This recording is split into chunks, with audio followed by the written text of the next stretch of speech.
મારું હારું કહેશે કેનેડામાં ફરવા જેટલી જગ્યા છે તેમ કહેશે કે ભાઈ સીએન ટાવર છે, નાયગ્રા જતા રહો, ડાઉનટાઉન ટોરાન્ટો જતા રહો, તમે જે સિટીમાં રહેતા હોય ટોરાન્ટો જતા રહો, પીસ બ્રિજ જતા રહો. બહુ ફરવાની તો ઘણી જગ્યાઓ છે. આપણી પબ્લિકને તો ફરવાની ઘણી જગ્યાઓ હોવા છતાંય મળી જશે બીજી જગ્યા. હું જોતો ભાઈ કોસ્કો સુપર માર્કેટ અહીંયાનું આપણે કહેવાય ને બિગ બજાર ને રિલાયન્સ માર્કેટ જેવું છે, બરાબર.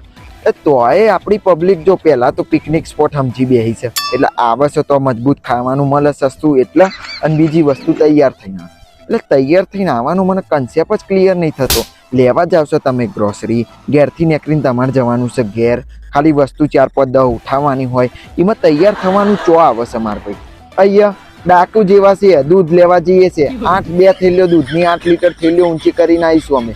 તો આ જો કોઈ તૈયાર થવાનું હોતું જ નહીં. લઠ્ઠાઓ તો છે ને ભાઈ, ચડો પહેરીને એમના કન્વોકેશનમાં પહોંચી જાય. બસ આ વાત થઈ રહી છે ને, એ તો તમે સમજી જાય એમની જ. તો મને ખાલી એક તમે કોમેન્ટ કરીને કહેજો ને કે આ તૈયાર થવાનું મેન કારણ શું છે તમને. એટલે તમને તમારી સુંદરતા ઉપર વિશ્વાસ નહીં, વિશ્વાસ તો હશે જ, પણ આને મજાક લેજો. અને બાકી અનુભવ કરવો હોય તમારે અને અહીંયાના સુપર માર્કેટમાં સુપર તૈયાર થયેલા લોકોને જોવો હોય ને, આવો તાર કેનેડા.